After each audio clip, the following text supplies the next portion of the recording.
Ya, assalamualaikum warahmatullahi wabarakatuh. Berjumpa kembali dengan saya Ibu Mundifah pada mata kuliah yaitu Akuntansi Keuangan Lanjut 1. Oke, pada materi sebelumnya sudah saya jelaskan yaitu mengenai beberapa macam kelompok dari penjualan menurut akuntansinya. Itu ada dua, yaitu ada penjualan biasa dan juga ada penjualan angsuran. Nah, kemudian sudah saya jelaskan yaitu bagaimana cara kita menghitung ya bunga pada penjualan angsuran serta bagaimana cara kita mencatat pembukuannya. Oke, di dalam akuntansi untuk perlakuan dari penjualan angsuran, selain kita menentukan bunga, itu ada beberapa macam. Yang pertama yaitu pengakuan laba kotor ya.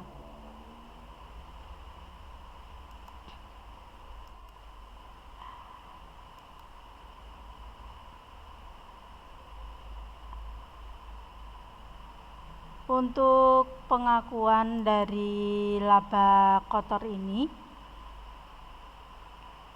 untuk menghitung dari laba tersebut pada angsuran atau penjualan angsuran itu sangat kompleks sekali. Nah, karena nanti untuk beban yang ada hubungannya dengan penjualan angsuran itu tidak hanya kita lakukan pada saat penjualan angsuran tersebut dilakukan,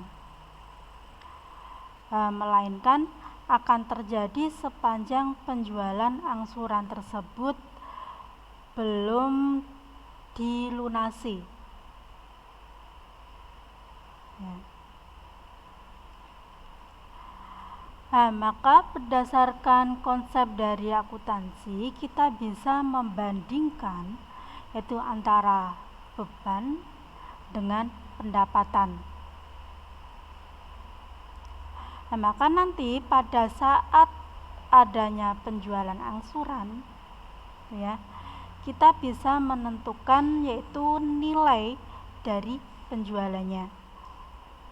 Kemudian kita bisa menentukan harga pokok dan juga beban yang nanti akan terjadi pada setiap periode akuntansi.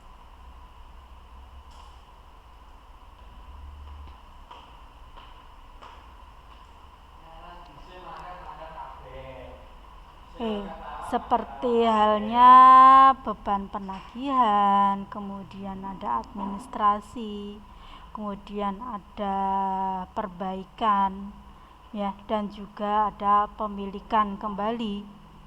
Nah, tentunya saja yang ada hubungannya dengan penagihan piutang pada penjualan angsuran. Nah, untuk menghitung laba kotor di dalam penjualan angsuran itu ada dua metode yang bisa kita gunakan, yaitu kita bisa menggunakan metode penjualan angsuran dan juga metode realisasi penerimaan kas.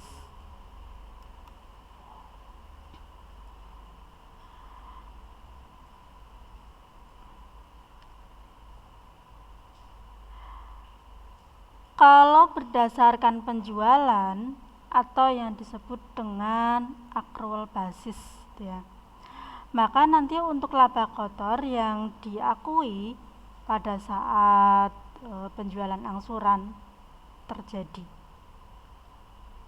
berarti kita tidak usah memperhatikan apakah kas itu sudah diterima atau belum.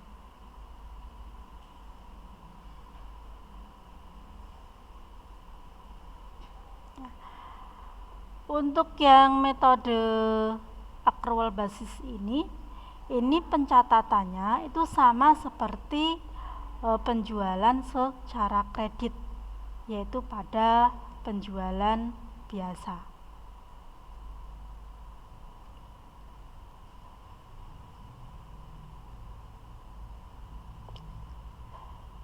Nah, kita bisa menggunakan metode accrual basis ini itu jika memenuhi 3 kondisi. Nah, yang pertama yaitu jangka waktunya relatif pendek, ya, untuk jangka waktu pembayarannya. Kemudian kemungkinan terjadinya pembatalan sangat kecil, yang disebut yaitu pembatalan penjualan. Ya, seandainya saja kok pihak yang membeli tidak sanggup untuk membayar. Kemudian biaya-biaya yang ada hubungannya dengan penjualan angsuran itu bisa ditaksir dengan teliti. Nah, contohnya yaitu ada biaya perbaikan.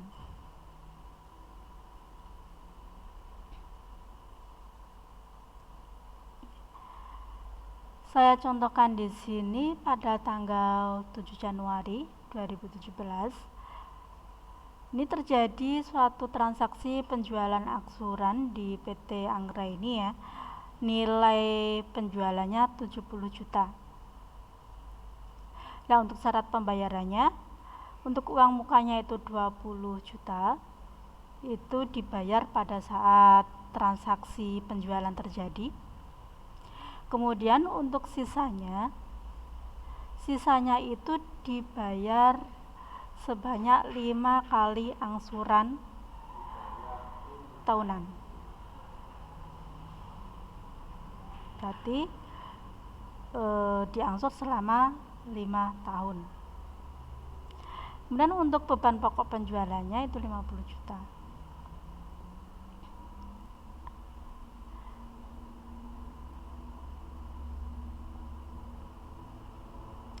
Untuk laba kotor yang sudah diakui dari penjualan angsuran tersebut itu dicatat pada tahun 2017 oleh perusahaan Anggraini.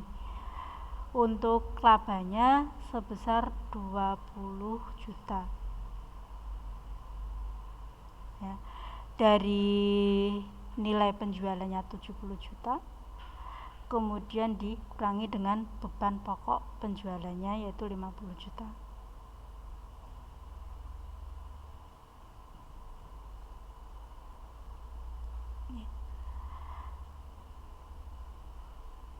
Berarti untuk pembayaran setiap tahunnya, ya, kalau untuk yang tahun 2017, ya, atau 7 Januari 2017, yaitu pada saat terjadinya penjualan, nah, maka di sini yang dibayar yaitu sebesar uang mukanya atau DP-nya yaitu 20 juta. Nah, untuk tahun-tahun selanjutnya yang dibayarkan yaitu 10 juta. Yaitu dari 50 juta kekurangannya dibagi dengan 5 tahun atau 5 kali angsuran.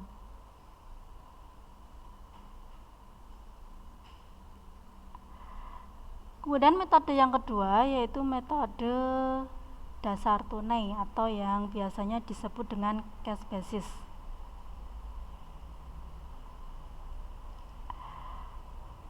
Untuk cash basis ini, untuk labanya itu diakui pada saat pengumpulan kas, yaitu pada saat kas itu diterima atau uang itu diterima.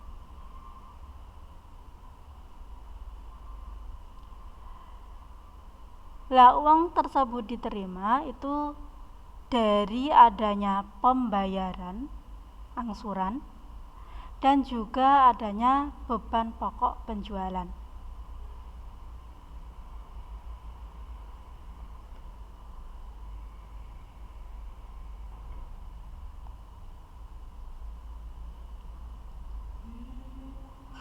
Nah, untuk metode cash basis ini ada 3 perlakuan pada saat kita menerima yang namanya piutang penjualan angsuran.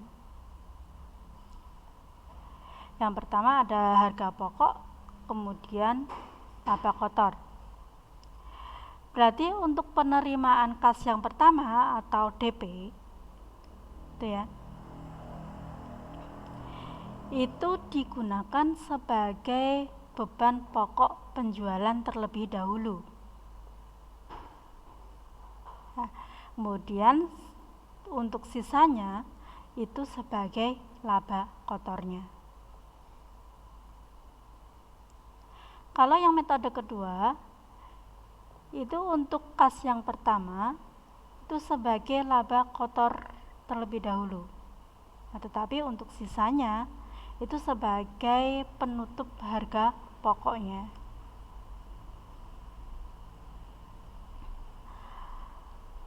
Kalau yang perlakuan ketiga itu beban pokok penjualan dan laba kotor itu diakui secara proporsional atau yang biasanya menggunakan metode penjualan angsuran.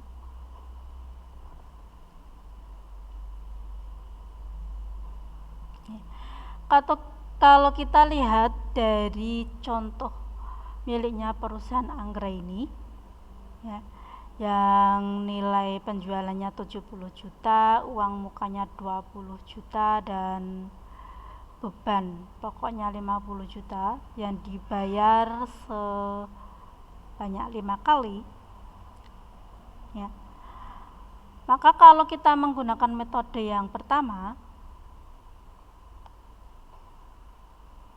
maka untuk total 50 juta dari tahun 2017 sampai tahun 2019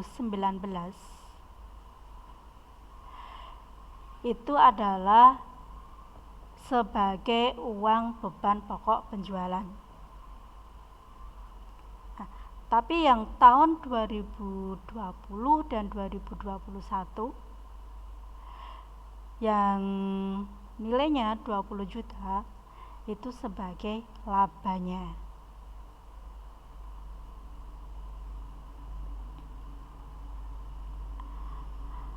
Tapi kalau kita menggunakan metode yang kedua ya, berarti laba kotor terlebih dahulu, yang tahun 2017 yang nilainya 20 juta itu sebagai laba. Nah, sedangkan untuk yang tahun akhir 2017 sampai akhir 2021 yang nilainya 50 juta itu sebagai beban pokok penjualannya.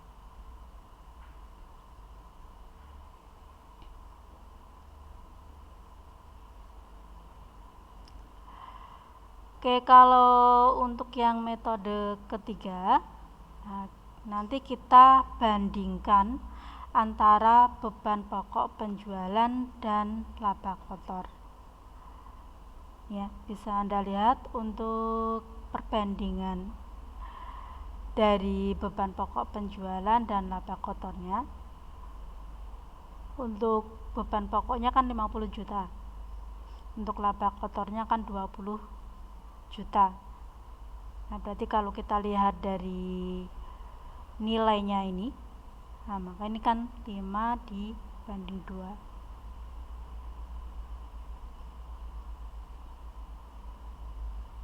Oke.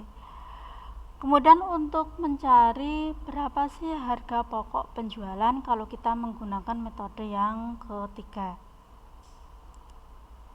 Nah, di sini nilainya yaitu 14.285.719,29. Ini dari perbandingan untuk yang beban pokok ya, 5 ya. 5/7 dikalikan dengan uang mukanya yaitu 20 juta. Nah, 7 ini dari 5 ditambah 2 ini, perbandingan ini. Nah, untuk yang laba kotornya berarti dari 2 dibagi 7 dikalikan uang mukanya 20 juta.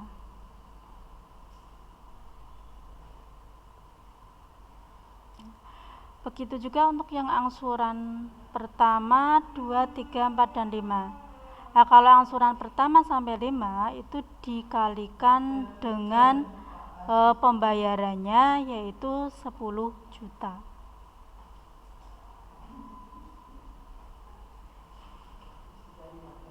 Ya.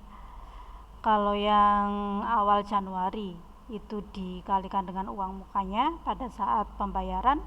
Kalau yang tahun 2017 akhir sampai 2021 angsuran 1 sampai 5 itu kita kalikan dengan angsurannya.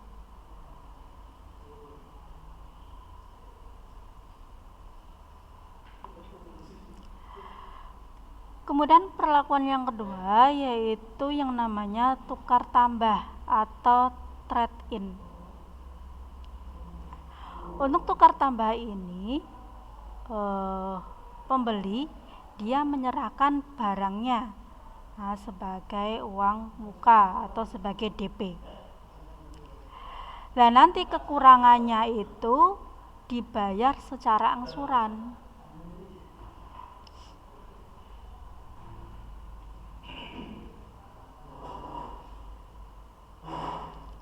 Nah, nanti kalau ada tukar tambah seperti itu, barang yang diserahkan yang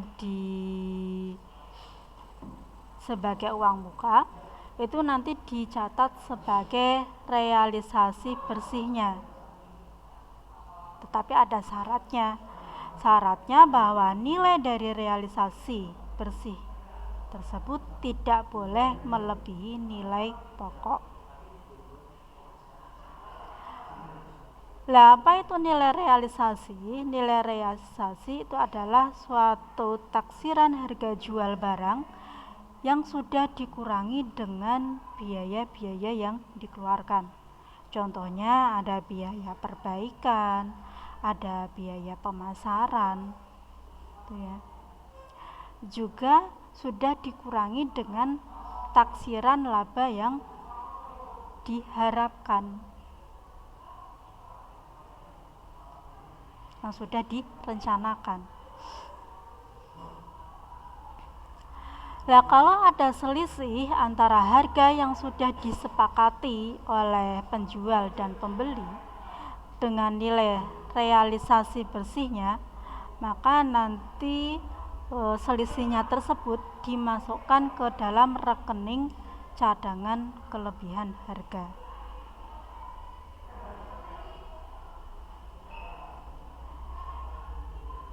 Nah, maka dengan kata lain bahwa cadangan kelebihan harga tersebut pada akhir periode itu akan mengurangi yang namanya rekening penjualan angsuran.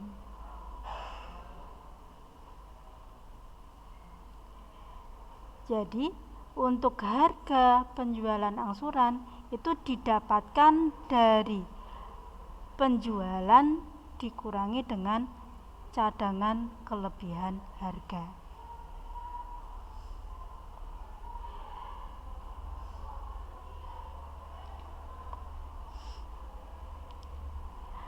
Ya, lebih jelasnya akan saya berikan contoh yaitu penjualan mesin cuci dari toko elektronik cantik ya. Di sini harganya 7.500.000. Cara pembayarannya, uang mukanya itu 2 juta. Lah, sisanya itu diangsur sebanyak 10 kali. Ya. Berarti karena sudah dibayar 2 juta, berarti kan masih sisa 5.500.000.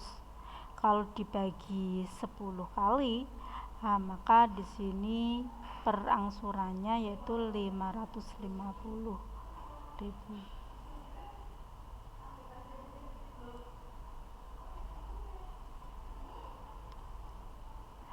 Nah, mesin cuci tersebut itu diperkirakan akan membutuhkan biaya perbaikan 500.000.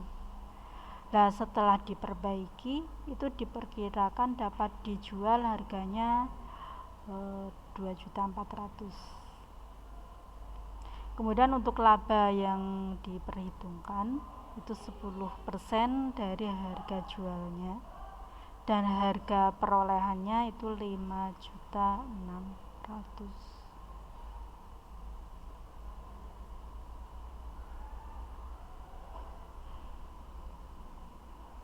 Oke.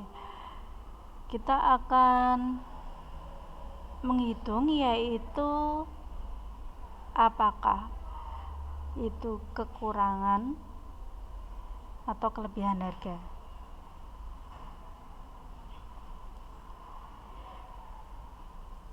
Di sini untuk harga yang disepakati yaitu 2 juta. Untuk harga mesinnya 2.400.000 dikurangi dengan biaya perbaikan 500.000 dan laba normalnya yaitu 10%-nya dari harga jual tadi di 240. Maka untuk taksiran nilai realisasinya itu 1.660.000. Karena nilai taksirannya itu lebih kecil ya dari harga yang sudah disepakati, maka selisihnya ini maksudnya adalah kelebihan harga.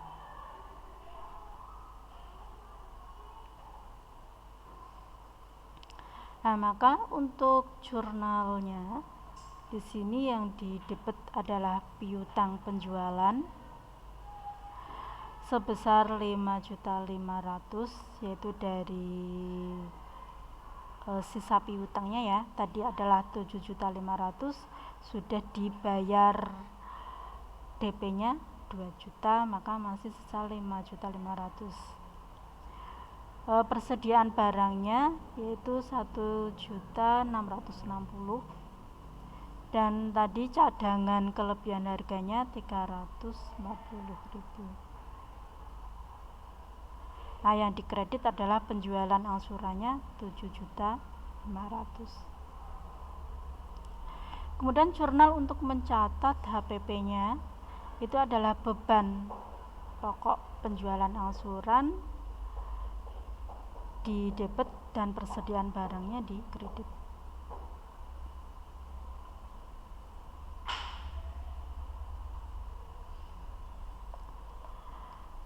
Kemudian pembatalan penjualan angsuran ini biasanya terjadi kalau pembeli tersebut membatalkan atau tidak jadi ya untuk membeli barang itu.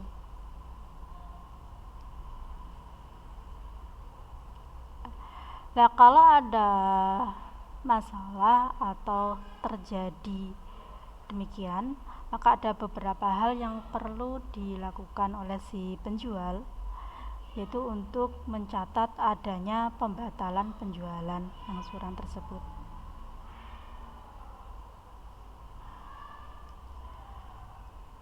Yang pertama adalah barang yang sudah dijual itu dimiliki kembali oleh si penjual.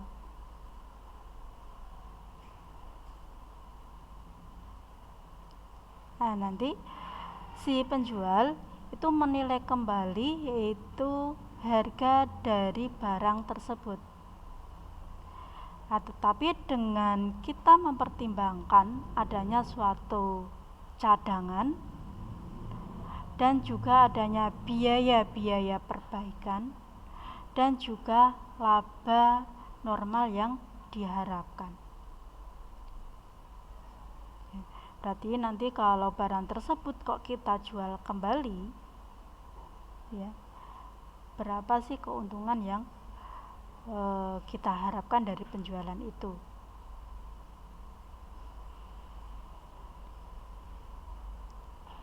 Kemudian adanya piutang penjualan angsuran yang belum dibayar tetapi dibatalkan. Berarti kan perusahaan atau toko itu kan belum mengalami suatu kerugian, ya.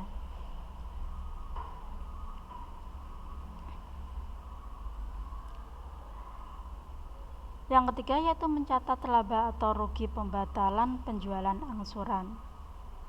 Nah, kalau ini sesuai metode yang kita gunakan, ya.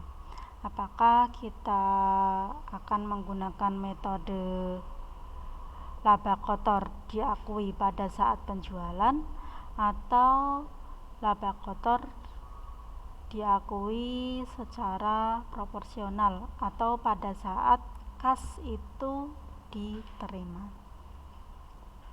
Daripada slide sebelumnya sudah saya jelaskan untuk cara pencatatan atau pembukuannya dengan menggunakan metode cash basis dan accrual basis.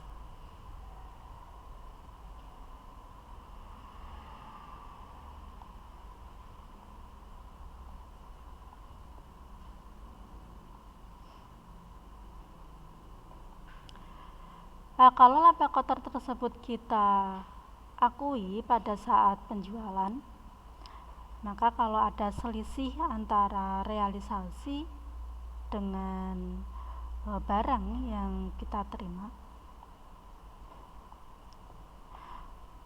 maka untuk laba atau rugi pembatalan penjualan angsuran,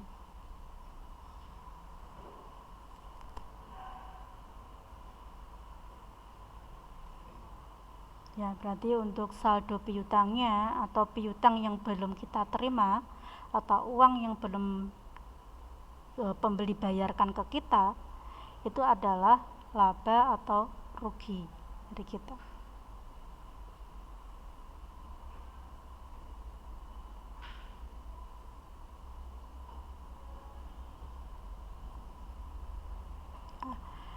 Kalau laba tersebut kok diakui dengan penerimaan kas, untuk saldo piutangnya itu kan terdiri dari laba kotor yang belum direalisasi dengan beban pokok penjualan. Maka untuk selisih antara nilai realisasi dengan barang yang sudah diterima atau saldo piutangnya, itu merupakan laba atau rugi dari pembatalan penjualan angsuran.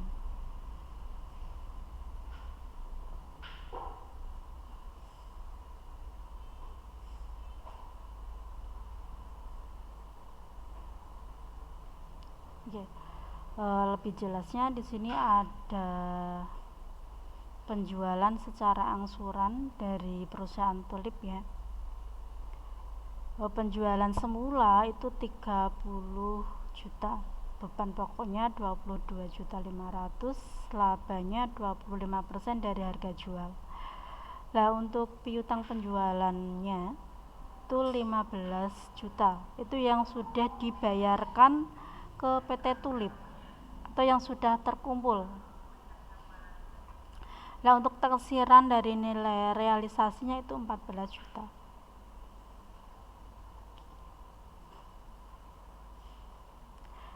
Ya, kita akan menghitung yaitu laba atau rugi dari transaksi tersebut. Kalau harga jualnya itu 30 juta, kemudian piutang yang sudah ditagih atau uang yang sudah kita terima itu 15 juta, maka kan kekurangannya 15 juta. Nah, 15 juta dikurangi dengan taksiran dari nilai realisasi bersihnya yaitu 14 juta. Karena piutangnya itu lebih besar daripada taksiran nilai realisasinya, maka selisihnya yang 1 juta ini merupakan rugi, pembatalan penjualan angsuran.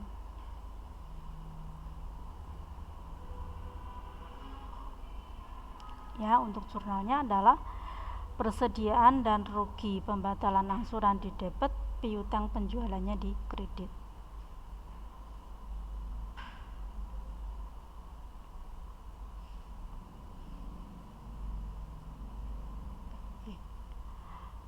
Kalau kita menggunakan metode yang kedua, ya, bahwa laba tersebut diakui secara proporsional atau dengan penerimaan kas atau cash basis.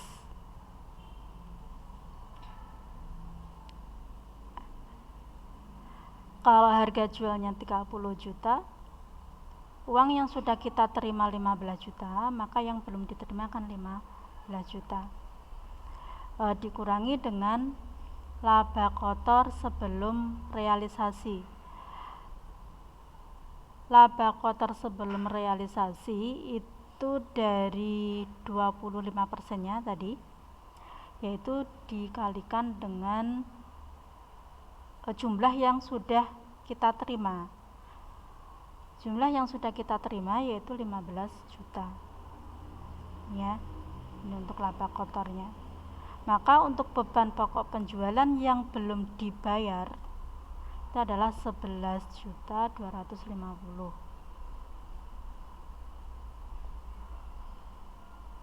Nah, untuk taksirannya 14 juta. Karena taksiran nilai realisasi bersihnya itu lebih besar dari beban pokok penjualan, maka selisihnya 2.750 ini merupakan laba dari pembatalan penjualan angsuran.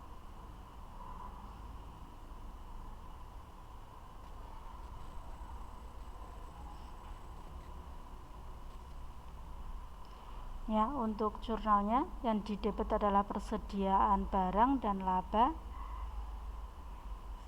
kotor sebelum realisasi. Yang di kredit adalah piutang penjualan dan laba pembatalan angsuran.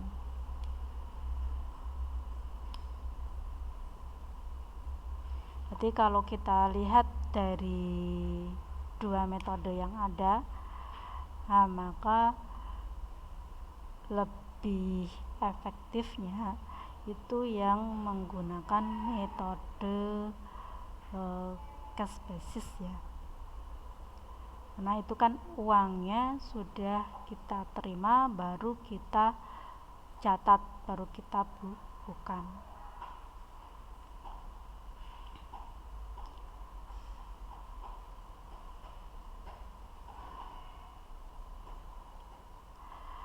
Oke, itu yang bisa saya sampaikan pada materi pertemuan ke-9 ini. Kalau ada yang ditanyakan, nanti Anda bisa bertanya di grup WA atau di Siakap. Ya, assalamualaikum warahmatullahi wabarakatuh.